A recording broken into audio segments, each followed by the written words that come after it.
Hello everybody, welcome to this video. We're going to be looking at kinematics, which is a branch under mechanics. Mainly focuses on motion without looking at forces, without focusing on forces. And we're going to mainly look at the first law of motion, Newton's first law of motion, which says every body continues in its state of rest or with uniform velocity unless acted upon by a resultant force. I can give an example of football, soccer. Let me say soccer. Football might be confusing, but soccer, there's a round ball, someone kicks the ball, it continues with its speed that it has received from the kick. There's a force that pushes it and it continues in that speed until someone then receives the ball and kicks it to someone else, or to another player, a teammate, or the opponent, maybe by mistake, or even scoring the goal. So that other person is the one who's exerting the resultant force.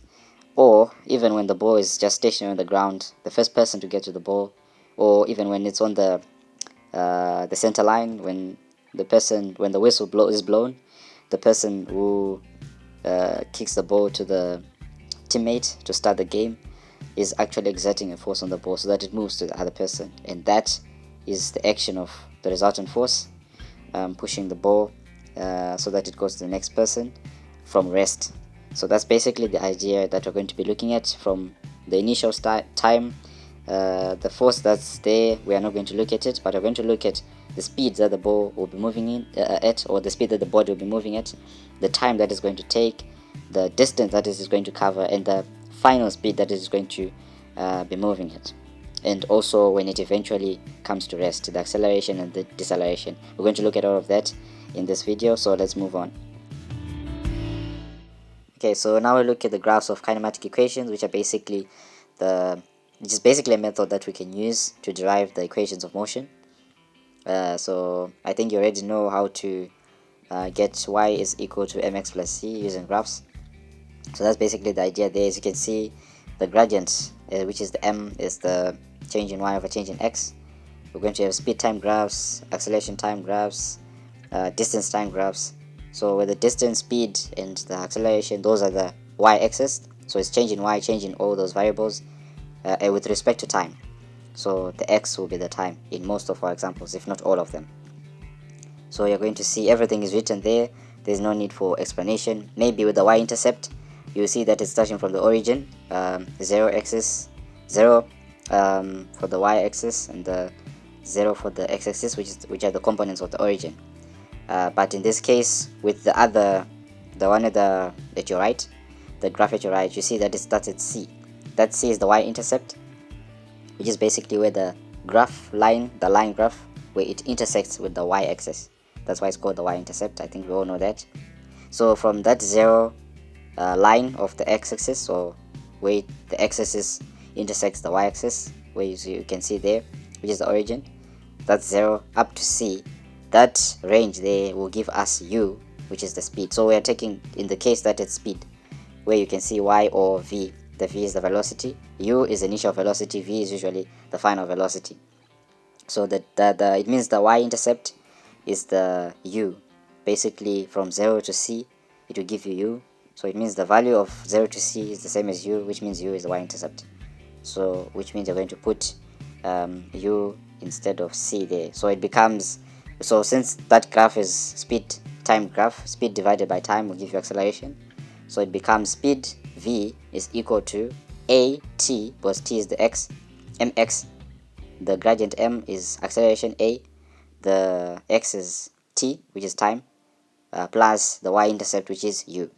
So that's basically the idea behind it. Straightforward things, basic math. If you don't understand, you may need to visit some of the videos on the Shumbafoot Creative Space under mathematics. If you go on the homepage, you get to see the playlists. One of them is called mathematics. If you check some of the videos there, you'll find forces and motion and some statistics stuff and graphs and the like. You just select one that has that explanation, or you can just check with the forces and motion one. I think I explained a lot about those axes and the Cartesian plane, and how it's divided with all the positive and negative components of each of the quarters. So that's all you need to know for now. It's basically easy. Don't worry, it's not very hard. So let's move on. Okay, so now we're looking at velocity. So velocity is a vector. I think we should know that speed is scalar, velocity is vector. If you don't know the difference between the two, scalar and vector, go and watch the forces and motion video. It's clearly explained there. But it's basically the velocity is a vector, which means it has a magnitude and the direction as shown. And then, yeah, it's basically the equation is v is equal to change in the distance or the displacement. Displacement is also a vector quantity. Displacement means the distance in a certain direction. So since there's a direction, it's a vector quantity as well. So it's the displacement over the time taken to move from point A to point B. Or in this case, if you look at that doodling type of shape, the irregular shape at the bottom of that graph, you see with the O and the X at the bottom there, those 2 points.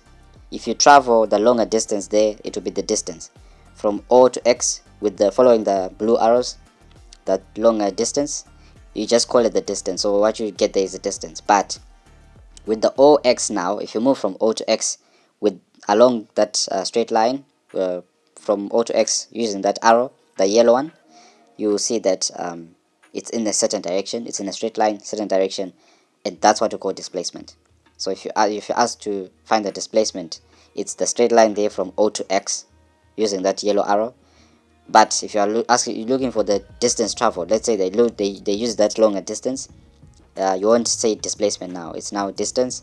So you now calculate the total distance traveled from O to X using those blue arrows. I think that's clear. So we have this position time graph. That's basically the displacement time graph, distance time graph. They all show position, those graphs. So we just call it position time graph. And I think everything has been explained.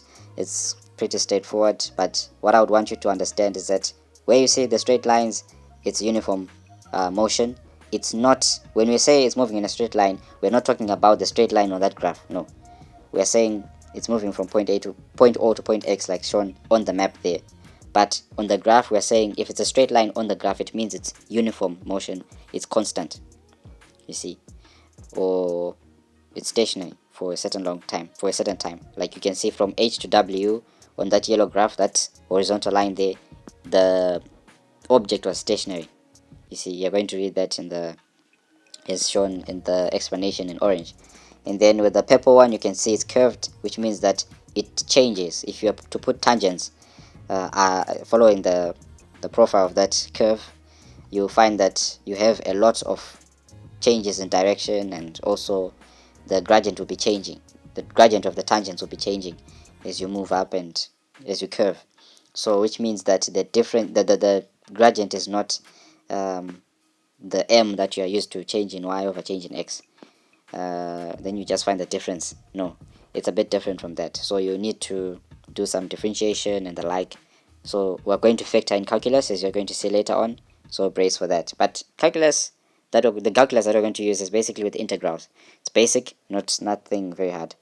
So you find that when it curves, maybe let's say concave, or okay, not really concave, but concave with respect to point H rather, we find that it will be increasing. This is with respect to velocity. The velocity is increasing. Then from A to B, velocity is decreasing. It's now coming back towards the x-axis or the horizontal axis. Then from B moving onwards, it's now resting, because it's at a particular position with respect to our axis for the distance.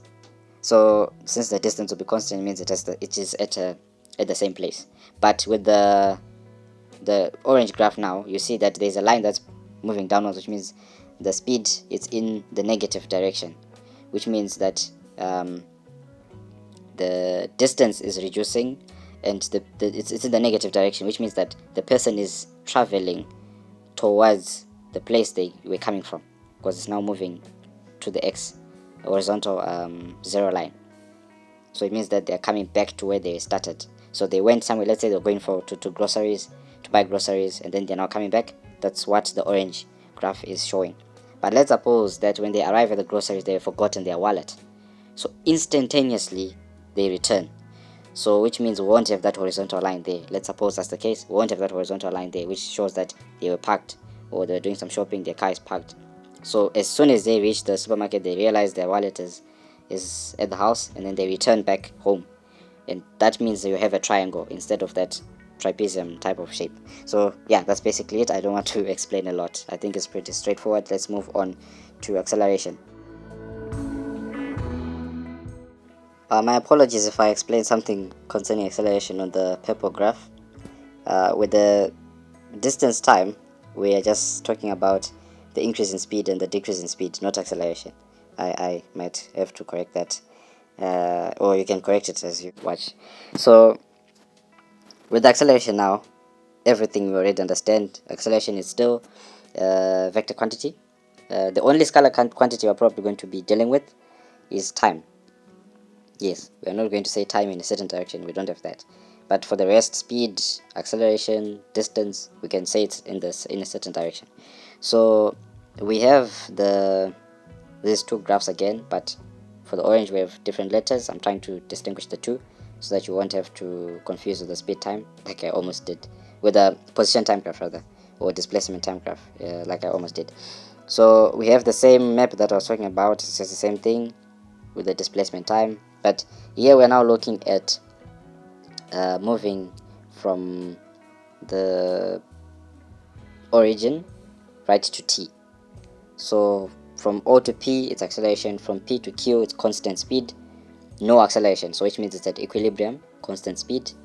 And then from Q to T it's negative acceleration, which is deceleration. That's for the orange graph. Then for the purple graph, from O to A we have acceleration, which is non-uniform. With the orange graph it's uniform acceleration and deceleration. With the with the purple graph it's not uniform, it varies. Remember the tangents that I was talking about? If you have to find the gradients of the tangents to the graph, to the purple graph, you see that they will vary in terms of the gradients. So which means that we need to do some bit of differentiation and the like to get the actual gradient for the entire, or to even get the proper equation for the entire graph. Then from A to B it's negative acceleration, which is deceleration, curving towards the x-axis. If you have to continue with that curve, it will curve inwards towards and it will curve clockwise towards the x-axis. And if you find the acceleration, if you want to understand more with acceleration, if you look at that O to A, it's close to being, okay, not very close, but if you adjust a bit, you find that it will be closer to a straight line, which has a positive correlation. Yes, which means it's moving from O outwards. It has a positive correlation, so that will give you an idea that it is accelerating or it is increasing, you see. So that's one trick that you can use to understand it. But that's basically the idea behind with acceleration. So this is the method that you can use to get an equation with acceleration inside. So like we said, acceleration is speed divided by time. It's the rate of change of speed. So speed divided by time, the unit is meters per second squared, while it's for velocity, the unit is meters per second in a certain direction. Don't forget vectors, we have to deal with the direction. Like I was saying, you can, with the speed one, you can go somewhere and come back. That change in direction is what then gives you the positive and the negative of the speeds and the acceleration and the like. So when I was saying positive acceleration, negative acceleration, that's exactly what will be happening. You're accelerating, and then from a certain speed you're now moving back to zero, you're now decelerating, you see. So that's basically the idea. I hope you have understood that. It's basically simple things. I think now we have to look at a fun fact, just to get our minds interested in the idea. Maybe you're already confused, but I hope you're not confused. So let's just look at a fun fact. You might want to try this when you're driving or doing some road trip. You might want to try this. So let's look at the fun fact. Then we look at probably the harder things that you might find harder, but they're not very hard.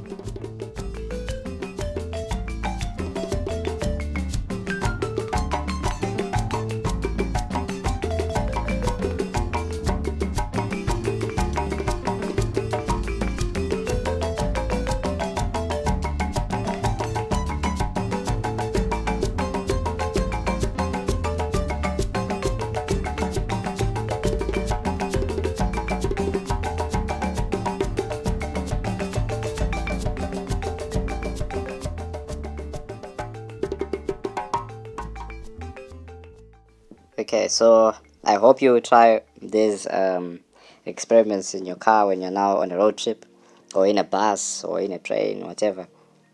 You can try this, or you can even try when you're in a car and maybe a bird is flying together with you. You can see that if it's by the side of the car and it's moving at the same speed, if you think as if the bird is still in the air. It's not, if it's not flapping its wings, it's gliding. It will look as if the bird is just still, uh, just above the ground. It's just still and gliding, but still. So it's just a matter of the perception relative to the speed that you're moving at, and also where you are, and what you are doing. So I hope you understand this situation as well.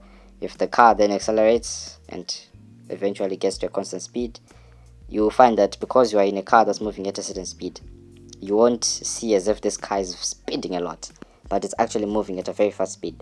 You look as if the car is moving at a bit slower speed, but it's because you're also moving at a certain speed closer to that car speed. So you won't see the fast motion of the car, unless maybe when you look at the wheels and you see how much they are revolving, then maybe you might be, or when you look at your speedometer. But I'm looking at a case where you don't have to look at that. You're just looking at the car itself, or maybe you're looking at the bird that I was talking about. Those birds, they don't have wheels and speedometers, so you won't be able to see all of that. You just see it still in the sky or above the ground.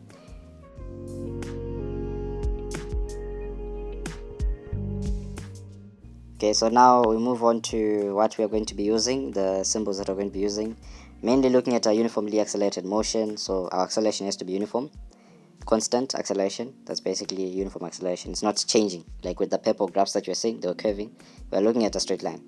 Like what we saw, the first graphs that we're looking at with the yellow graphs, the straight lines, yes, where we had to do the dv over dt, ds over dt, and the like.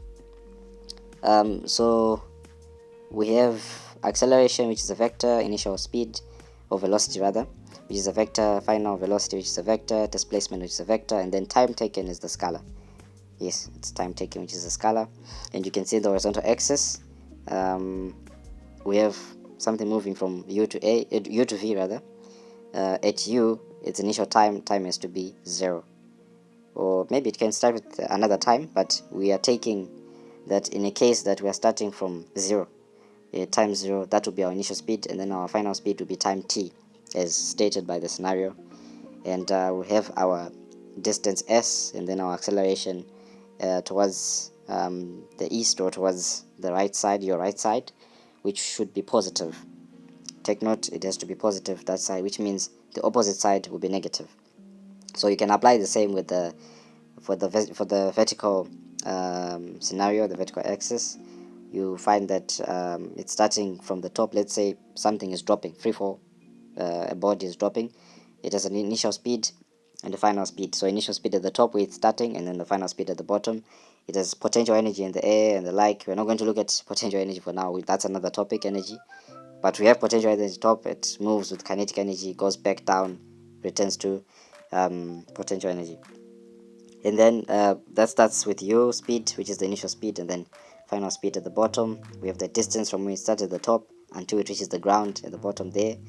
And then also acceleration will be downwards, because it's starting from the top going downwards, so we'll take our acceleration downwards as well, parallel to that, which means the opposite direction from down to up will be our deceleration or negative acceleration. But you'll find that with the acceleration, there's another component which we'll need to add in that acceleration, which is the component of the weight, which we represent with g.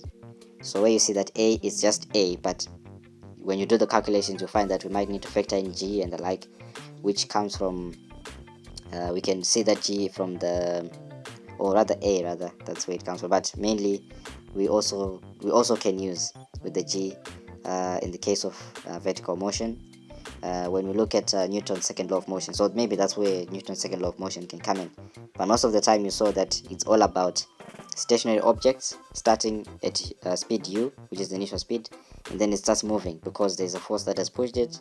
But we're not looking at the force, we're just saying it's moving at a constant speed, or it has been accelerated by something, which means there's a resultant force, or it can be a constant speed like we were saying, so there's nothing acting upon it.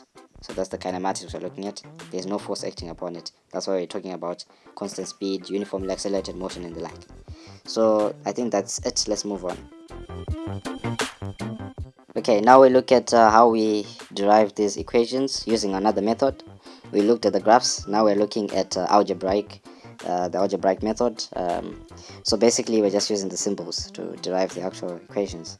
So we know for the first one, we know our acceleration is equal to the change in velocity over change in time, or time. That gives us the v minus u, which is the final speed minus initial speed. That's the difference in the time, which is the change in time, over t, and then we just swap around and then get our v is equal to u plus at. That's the first equation. The second one, we're using a different one, is equal to the average time times the average speed times the time. And we know average speed is that sum of the speeds divided by the number of the speeds, or number of numbers of the speeds, or the amount of speeds. So here we have the initial speed and the final speed, so which means we're dividing by 2, because that's the only 2 we have. And then we multiply by the time, and then we play around with the values. We make half the subject of the formula, or rather not subject formula, the coefficient rather. And then we get s is equal to half u plus v times t. Or you can say, but that would be a bit complicated. So let's factorize, just factorize it like that and leave it like that. Well, it's factorized. That's basically it. Let's move on. Okay, now we look at the calculus method, or basically the basic calculus method. We're not looking at the hard part. As you can see, it's short.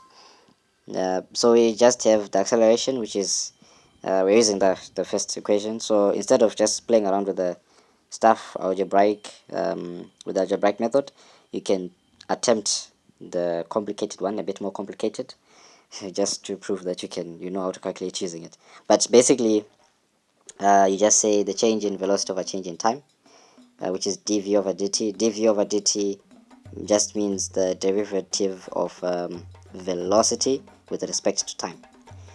Yes, so which means a is equal to dv over dt, and then you don't want to have that fraction, so you move whatever needs to be moved. You move dt to a, and then it becomes dv is equals to a dt. Therefore, we then integrate both sides of the equation. As you can see, for the dv, we have our limits, which are the initial speed and the final speed, uv. And then for the dt, our time, we have time is equal to 0 and time is equal to t. So that's our limits, 0 and t. And as you can see, the integral sign, the first or the lowest or the first limit has to be at the bottom, and then the highest limit, which is the upper bound, and the lower bound, the upper bound has to be at the top. And then we have to take the a to the other side for that, because we have that coefficient for dt. It's not related to dt, so we can't substitute those 0 and t into a, so we move it and make it the coefficient there to multiply the brackets. Then we just say t minus 0. That's the simple one. I did some shortcuts there, so you need to bear with me. It's a simple shortcut that we did, but there's a bit more calculation that needs to be done there, where you have to square something and divide. You'll see it later. So let's move on to the third and fourth equation. I think you have understood this part. The rest, you're now just clearing the brackets and then rearranging to find the equation that's intended. Okay, now we move on to substitution. So we're now substituting in the first two equations that we have already derived. So let's start with v. You can start with anything, t, u, v, but let's start with v, where v is equal to u plus at. So where there is v in the second equation, you are now substituting it with what? U plus at. And then you simplify, and then you get your s is equal to ut plus average squared. As you can see, the steps are already clear. Same thing with the t. You just rearrange. T is equal to change in speed over acceleration. So v minus u over a, that's your t. So wherever there is t, you're just substituting into the second equation, and then you get your v squared is equal to u squared plus 2as. Now, for the basic calculus method for this one, I want you to be very attentive. That's where we get to use the longer method, because it's a bit confusing for some, but you're going to understand it definitely. I'm going to make it easier for you.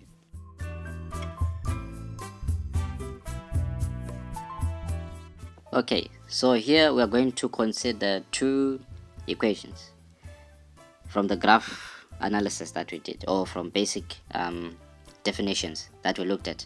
Remember the velocity and the acceleration graphs that we're looking at, those purple, orange, what? Yes. So we found out our v is equal to change in the displacement over time, which is ds over dt. And then our acceleration is the change in velocity over time, or change in time. That's equal to dv over dt, derivative of the displacement with respect to time, and the other one, you know, it's respect to time, which is for the derivative of the velocity. And then we equate the two, or we do some cancellation, or we substitute any of the values that we see there that are the same, which in this case is dt. So we substitute for dt and the like, and then we're supposed to end up with ads is equal to v dv, as you can see. So therefore we then integrate both sides like we're doing. So in this case we have our limits for ds is s and 0, so it starts from 0, and then we are displaced to the s, which is maybe meters in a certain direction or kilometers in a certain direction. That's our s. And then for the dv, it's the speed one, so it's from u to v, initial speed to final speed. And then we integrate that. So for the ads, it's different from the previous example where we did not have a coefficient there, but now we have to take that a and put it outside, or to the other side of the integral sign. And then for the other side of the equation, the v, now we can substitute the initial speed and the final speed into that v, because we are integrating with respect to the velocity. So as you can see in the blue section there, the one written in blue pointed with that yellow arrow, we find that we have our v is, we then say, because our v, the v that we're talking about here is the one before the d, not after the d. So the one there is the power of the v, like it's raised to the power 1. V is raised to the power 1. That's why we don't see anything. It's just v dv. That's supposed to be v to the power 1 dv. So the v to the power 1, we have to add 1 to it, so it becomes v squared, or v to the power of 2. And then we have to take that squared and also divide it into v squared, so it becomes v squared divided by 2. So that's why you see 1 plus 1 again at the bottom. So what we do at the power, we also have to do it with the divisor, isn't it? And then we say v squared divided by 2 vu, like what we're doing with the integral. Now we put our v and u, and then we substitute for the v squared. We now put v squared over 2 minus u squared over 2. So that v in the brackets, it's just showing that it's average velocity. It's just the velocity, right, in general. And then the v that's outside the bracket at the top there, that's the final speed. And then the u is the initial speed. I should have made them different so that you won't be confused, because there's a chance you'll be confused by that.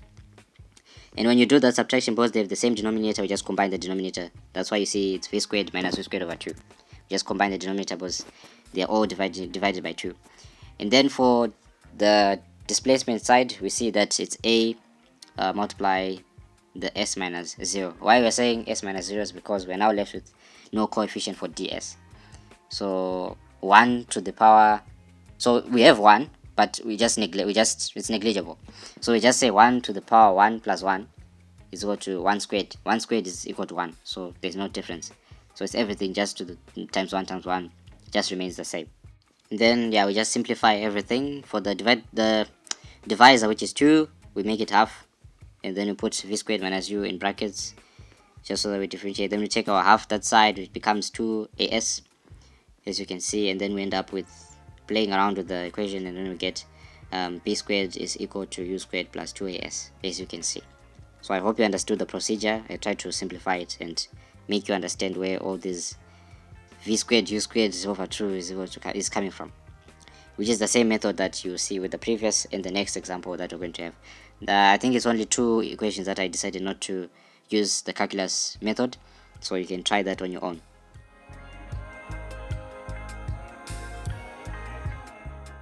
Okay, now on the final equation.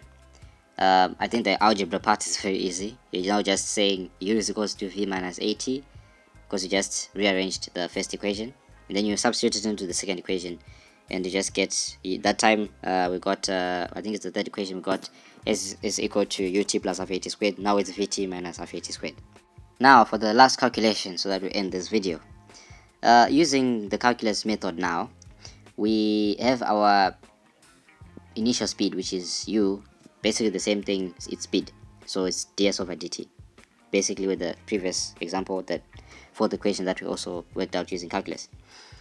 We then substitute the parts of equation 1 like what we did there. We just rearrange v minus at, we substitute where there is u, so that at the end of it all we will then end up with ds is equal to v dt minus at dt. If it was in the case of v, it will end up as u dt plus at dt, something like that if I'm not mistaken. That's with the third equation. I think if you are to do the same thing with the third equation, it's almost the same thing. So therefore we integrate both sides like we're doing, but now we have a bit more terms to deal with on the dt side, which is different from the first example we looked at. So again, our limits, the easiest limits that we have, is different from speed now, because we're not dealing with speed, we're now dealing with time, which is from the dt, and displacement, which is the ds part. So our limits are 0 to s for ds and then 0 to t for dt. And then for the ds part we don't have a coefficient, so we just go straight to say s minus 0. And then for the other side of the equation, we start with the v dt part. The v dt, v and t, they are not the same, so we have to put it outside like what we did previously. So we just multiply that. We cannot substitute the time into speed. You see, it's different variables or different quantities. So we then say v times t minus 0 and the like, and then we get vt, isn't it? And then we integrate the at dt part. We then take a outside to the other side of the integral sign. Then we're left with t dt. T and t, they're the same, so we can do that squaring thing, magic thing that we always do in calculus for the integrals. So we then say t squared over 2. And then we substitute in t, we then substitute t, and then we substitute 0. So the reason why you just see t squared over 2 minus 0 is because with 0, if you say 0 squared, it will give you 0, and then divided by 2, 0 divided by 2 is still the same thing, 0. You cannot divide and get an answer there. So you just put it as 0. So that's the shortcut I did. Otherwise I would have said 0 squared over 2. T squared over 2 minus 0 squared over 2. But just because we already know that it's just going to be 0, so we just put it as 0. So don't be confused there. But we still use the same method we did with our u and our v for that fourth equation. And yeah, we then just clear our brackets. And then yeah, you know the BODMAS rule or BOMDAS rule, whatever you call it. Brackets of multiplication, division, addition and subtraction and the like. So just use that order, and then you get your answer. S is equal to vt minus half at squared. Okay, we have reached the conclusion now, kinematic equation. So this is all that we are dealing with from the Newton's equations of motion. We have derived all of them. There's one missing there, but it's okay. It's just vt minus half at squared, the last one that we dealt with. That's the last one, but those are the 4 common ones. And the rest that you see down there, those are the basic things that we're looking at, the basic equations that we're looking at for distance, speed, acceleration, and all the integration stuff that we're doing. That's basic calculus. That's what we're just doing. That's basically how we understand it. But for the distance one, you'll see that it's if you integrate the velocity, you get distance. That's one thing that you might also need to know. Just a tip. That's what we did not cover maybe with regards to all those that are listed. So that's basically the calculations and how we find the equations. Now what's left is for us to apply these equations now and find or rather solve problems using these equations that we have derived. And that's basically mathematics for you. It was very exciting to do this. It might not look exciting to you, but if you're studying mechanics and if you're interested in mechanics and physics also, you have to benefit from this. Definitely you benefit, and yeah, all the best in your exams or tests concerning mechanics with kinematics. Forces and motion we've already done, so what's left with we're left with the momentum, dynamics and energy. Those ones we might end up selecting a bit to do, some we might not do, depending on the time that we have and the schedule and all the things that need to be published on the Shumbafoot creative space. Like with our planet series, you'll find that in our planet series we usually use the second law of motion, Newton's second law of motion, especially when we're looking for gravity, and that's why we have that G that I was talking about for the weight. So when you're now dealing with motion vertically, that G tends to contribute to the acceleration that's downwards that we're talking about. Yeah, that's a whole lot of junk that we need to also cater for, but I think you've understood everything that we have looked at. I don't want to extend, I can talk a lot, but I don't want to extend this video. The last time we had the force and motion, it was an hour and something long, but this one I think it's fairly long, but you have understood what I explained. I tried to take my time, and hopefully you have understood. So it's for your benefit and also for your enjoyment, and hopefully you have received something for your own benefit. Till we meet next time, cheers.